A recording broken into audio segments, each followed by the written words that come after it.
includes the various measures which will help in increasing the output. Crop production improvement means it includes like the nutrient supplement, that is using manure, chemical fertilizer, irrigation and various cropping pattern which will help in increasing the crop production. So crop production improvement. So here when we are talking about crop production improvement, it is the crop production comes under different level. Crop production comes in different levels. So which are the different levels in crop production? Okay, it may be no cost production, low cost production, or high cost production. So this crop production depends on the farmer, the availability of his farmland. It may be a huge farmland or it may be a smaller farmland. And also it depends on his finance, right? So like how much, like it depends how much money he has. Okay, and also it depends on his information, access to information. Okay, in what way he can increase the productivity, and also the various technologies, right? So depending on that only the crop production is followed, right? It may be no cost, low cost, or high cost production. So let us see crop production improvement. How can we improve the crop production? So in that, first one is nutrient. First one is improvement in nutrients. You know very well, plants also need different nutrients, right? So we know the plants need around 16 nutrients. They need around 16 nutrients. Among that, carbon and oxygen, it will obtain from air. From air, it will get carbon and oxygen. You know, these are the elements which are required for the plants to prepare the food, right? So, carbon and oxygen it needs. And hydrogen, it will get it from water. And remaining 13 elements, it gets from the soil. It should obtain from the soil. The remaining 13 elements you should obtain from the soil. These 30, out of this 13 elements, 6 elements are required in larger quantity. It is required in larger quantity. The nutrients which are required in larger quantity is called macronutrients. The nutrients, that is the 6 nutrients or the 6 elements, or you can say nutrients. These 6 nutrients are required in a larger quantity, hence it is called macronutrients. The remaining nutrient, the nutrients which are required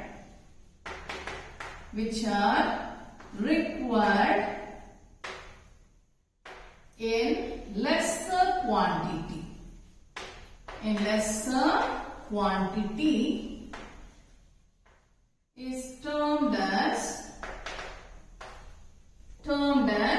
micronutrient. I hope now you understood what is nutrients, which are the nutrients required, and what is macronutrient and what is micronutrient. Let us see few examples for macronutrients and micronutrients. Nutrients which are required in macronutrient, which are required in larger nutrients, that is called larger quantity, that is called macronutrients. That includes nitrogen, phosphorus, potassium, calcium, magnesium and sulfur.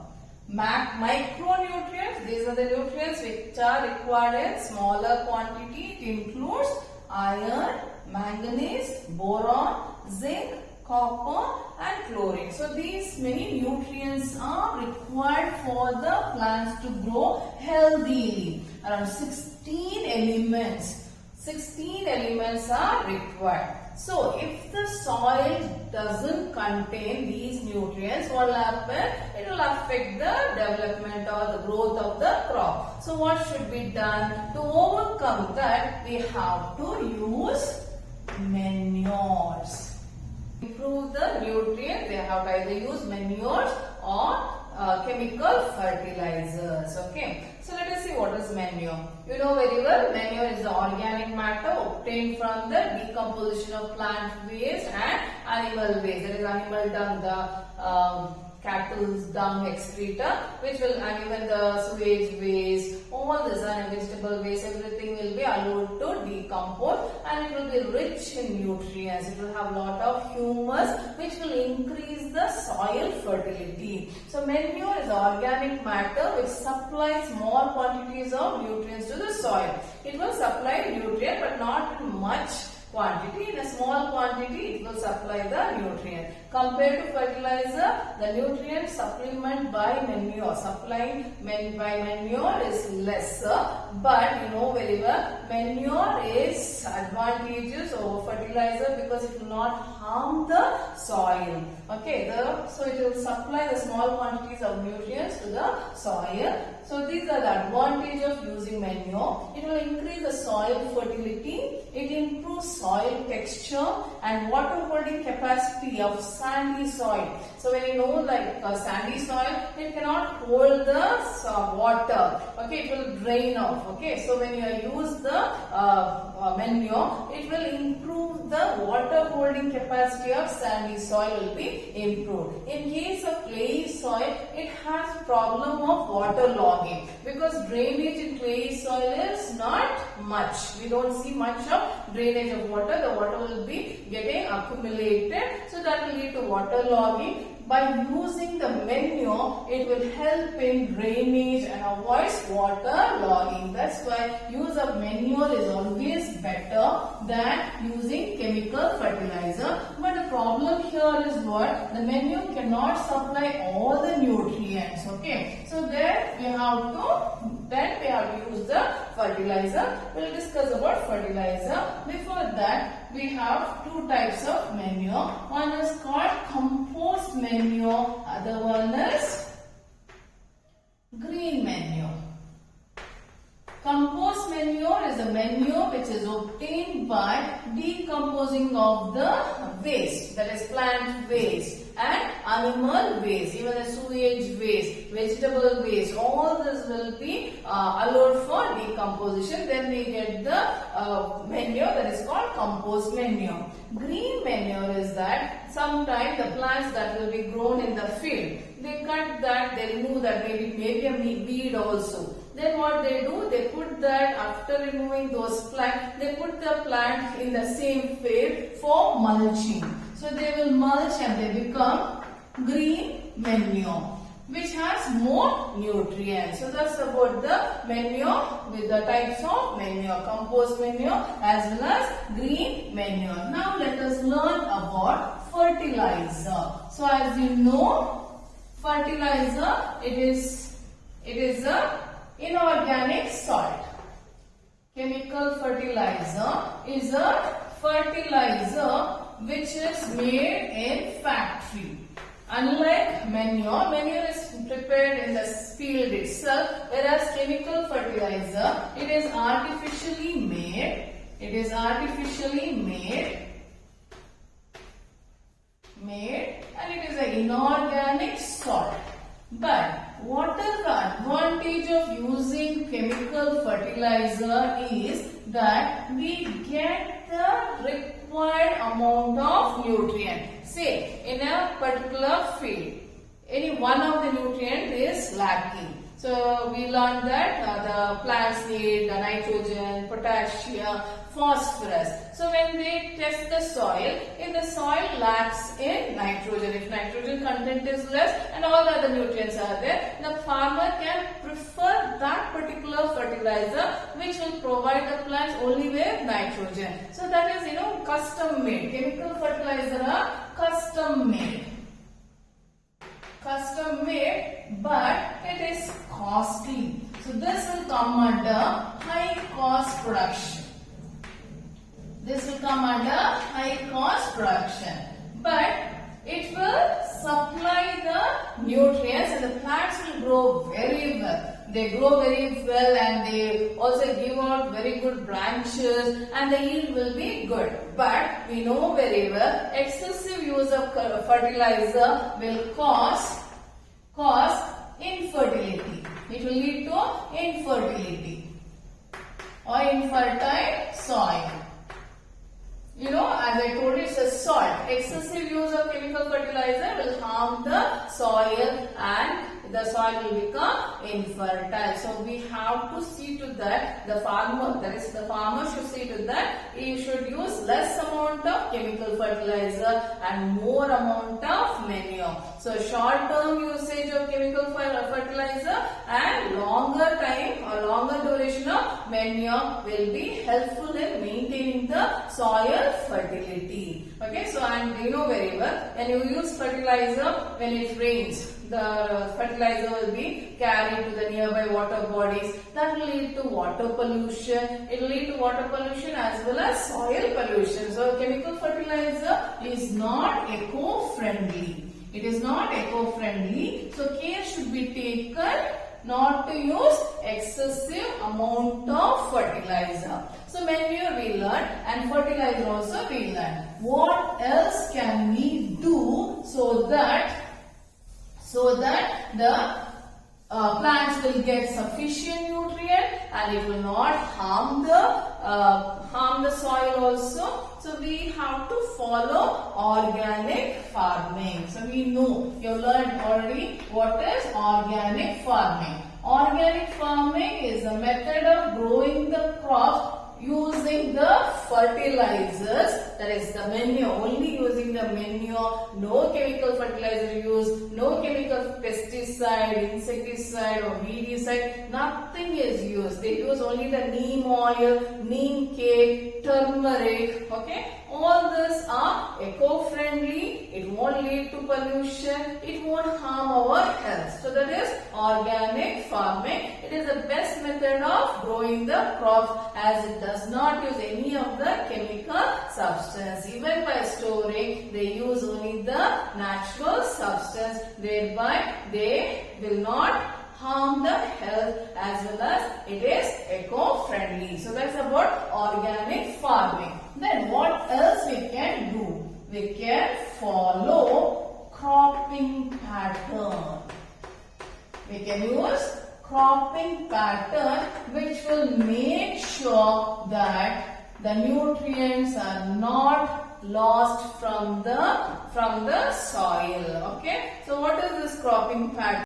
Different cropping pattern not only helps in maintaining nutrients in the soil, it will also help in giving a very good yield or production. The farmer will be benefited. So which are the different cropping pattern? Cropping pattern are mixed cropping, intercropping and crop rotation. So let us see what is mixed cropping. Mixed cropping is nothing but growing two or more different types of crops on the same piece of land simultaneously. That is, growing two or more crops simultaneously at the same time. You're growing two or more different types of crops. For example, wheat. Wheat will be grown along with the pulses, or wheat with the mustard. So what happens here is, as you're growing two different crops on the same time, simultaneously means at the same time on the same piece of land, on the same field you are growing it. So what is the advantage of mixed cropping is that if one crop fails also, if due to some reason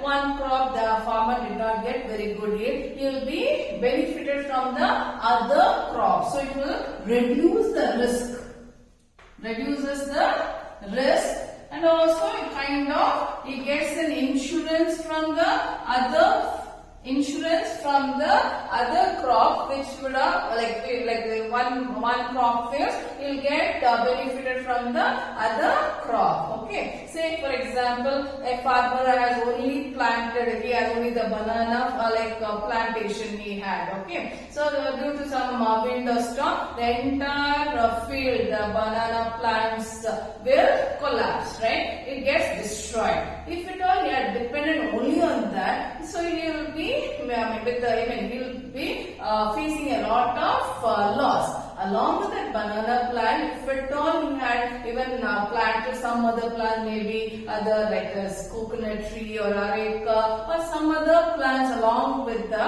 banana plant, okay, in the field. So if one plant has faced the loss, from other plant will be benefited. That's what mixed cropping is about. Next, coming to intercropping, again here also growing 2 or more crops simultaneously on the same piece of land but in a definite pattern. So what does this definite pattern means? Right? Here what he does, in one row, imagine this is the field. In one row is growing the one particular crop, say bajra. Other row will be growing cowpea, that is lobia. This will be lobia and this will be bajra. Then next line will be with bajra. And here will be lobia. So in a definite pattern is growing the crops. So what is the advantage of intercropping is that the nutrients, that there will be maximum utilization of nutrients. And care should be taken before sowing the type of crop which you want to follow. Here in intercropping, you should see the nutrient requirement of those plants. So according to that, you can supply the nutrients and there will be maximum utilization of the nutrients. Not only that, this also prevents the pest also. It will prevent the pest. See, imagine there is one particular pest is growing here. Okay, on lobia. This pests are very much specific. The type of pest which we see in cowpea plant or the lobia will not grow on bajra. So the spread of pests and the spread of diseases can also be controlled by using intercropping. Coming to crop rotation, it is growing different types of crop on the same piece of land in a pre-planned succession. That means on a different timings. You are growing different plants on the same land but not at the same time, not simultaneously, at different times. Okay, at pre-planned succession. Succession means like alternately. If one season, first season is growing cereals, next season is growing pulses. So that will ensure that he get a very good profit. At the same time, the land will maintain its fertility. See, when they grows pulse one season, next is growing cereal. Pulses will help in making the soil fertile. Next is growing the cereals. Okay, so the cereals will absorb the nutrients that were planted by the pulses. The pulses make the soil enriched. Okay, so the cereals will make use of those nutrients, and the farmers need not use much of the nutrients. Okay, or the chemical fertilizer. So this is about cropping pattern. You know what is irrigation? This is supplying water from the either tanks or the wells or from the canals. Okay, so you know very well, Indian farmers, they depend on the monsoon. Sometimes the monsoons will fail. If you don't supply the water at right time for the crop, there is no point in growing the crop because they get destroyed. So we have different methods from which they can irrigate or they can supply water. So irrigation in method includes well, canal system, river lift system and tanks. When we talk about wells, there are two types of wells we know, that is dug wells and tube wells. Dug wells, you know, there's open wells, and tube wells is nothing but the bore wells. Ductworks will take the water from the water bearing strata, whereas the tubewell can go deeper. It can tap water from the deeper strata. Both the water from both wells and tube wells is supplied by using the pumps, you know very well. Okay, whereas canal system, it is usually elaborate and extensive irrigation system. So what happens here is the water from the reservoir or the river will be sent to main canals, and from the main canals the water will be distributed through branch canals. Further branch canals will be further divided as distributaries to irrigate fields. So that is about the canal system. Then river lift system, where lift system is used where the canal system will not function properly. In that case, that is if they don't get water from the canal, directly they lift water from the river and it will be supplied. And next is tanks. It is a small storage reservoir from which the water will be collected and it will be supplied to the field. So with that we have finished with irrigation. So what is the next one is crop protection.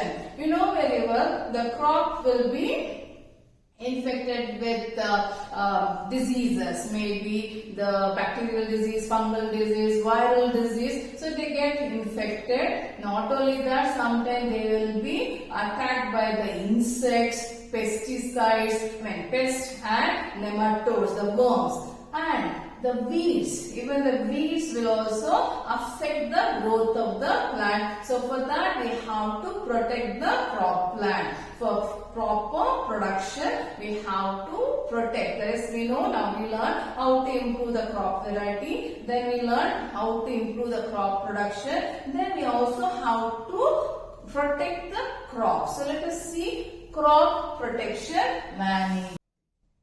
So crop protection management, as I told you, they will be attacked by pests and several diseases, that is pathogen, that bacteria, viruses, fungus. Okay, they will cause disease in them. Okay, even insect will attack, weeds will attack, weeds will be growing. So all this will reduce the production of the crops. So we have to see to that the crops are protected. So weeds, insect, pests and diseases, that will lead to lesser productivity. So what we should do? Before that, weeds. What are weeds? Weeds, we know, weeds are the unwanted plants that will grow along with the crop plant. So imagine these weeds will grow with the crop plants, and we know very well weeds will grow very fast. They will grow faster than the crop plant. So these weeds will compete with the crop plant for space, sunlight, nutrients and water. So what will happen? The weeds will grow very well. They take all the nutrients and the crop plant will be affected. So it will not get the sufficient nutrient. So what will happen? The yield will become less. Okay. So that's why weeds should be removed. Okay. Next, insect pests. So you know very well the insects will also attack the crop plant. They attack the crop plant in 3 ways. They may cut the root, they may cut the stem or the leaf. Some will suck the cell sap, destroying the harvest, that is destroying the crops, the grains. Okay. Some will bore into the stem and fruit. So all this will lead to loss for the farmer. So that will lead to lesser productivity. Next is, we know that pathogen. So what are pathogens? Pathogens are the microorganism. The pathogens are the microorganism which will cause disease to the plants. Okay, it may be any of the pathogen. It may be virus, it may be bacteria, or it may be fungi. So what will happen? The crop, the productivity will be reduced. So we have to use certain ways to reduce, or we have to destroy these pests, the insects as well as weeds. So what should be done? We have to use either weedicides, herbicides, insecticides and fungicides. So these will help in destroying. Weedicide will destroy the weeds. So these are the common weeds, that is xanthium, Parthenium, you know very well, and Cyberinus rotundus. So these are the common weeds which will be growing along with the crop plant. So using weedicides, the chemical which will destroy the weeds. And herbicide will also destroy the grasses which will be growing. Okay, insecticide will destroy the insects, and fungicides will destroy the fungus. Thereby, what will happen? We can protect the crop plant and we will get sufficient yield. Okay, so with that, we have learned how to increase the food productivity. So we learned that the crop variety should be improved. Then next what we did, crop production improvement should be there. And a crop production improvement, we learned how to supply the nutrients, irrigation method, cropping pattern. All this will help in crop production. Then we learned how to protect the crop from the various agents which will destroy the crop plant. After that, what is next? So after harvesting, what we have to do? We have to store. So storage also we have to take a very good precaution, because while storing, the grains will be attacked by both biotic factor as well as abiotic factor. So while storage also, storage of grains also, we have to take proper measures, because they will be affected by the biotic factor. So when I say biotic factor, which are the biotic factor? It includes the microbes, it may be the rodents, insects, you know, some beetles, rice beetles that I have seen, right? So insects, all this will destroy the grains which will be stored. If it is not stored properly, what will happen? The rodents, the rats, everything will go and they start eating on the grain. And not only they eat, they will also contaminate the food stuff with the urine, their hair or the fecal matter. So they will be contaminating. So care should be taken that it is protected from the biotic factor. Coming to abiotic factor, abiotic factor includes the dampness, okay, humidity, temperature. All this should be kept in mind while storing the food grain, not only food grains, okay, any vegetables, fruits, everything, okay, it includes all the food resources, okay. So dampness, right? So when you store the pulses or cereals, because of the dampness, the fungus may grow on it and destroy it. Okay, if it is humidity also, the fungus will grow. And if it is more temperature is there, the onions and all will start sprouting. So proper care should be taken while storing. Before storing, they should be properly dried. Okay, and while storing also, it should be stored in the proper grain silos, and it should be fumigated, and care should be taken the insects or the rodents will not enter. So all this care should be taken. Then we can see to that the crop, the food grains which are food resources which are stored is not spoiled and it is distributed properly. Next we will see what is animal husbandry.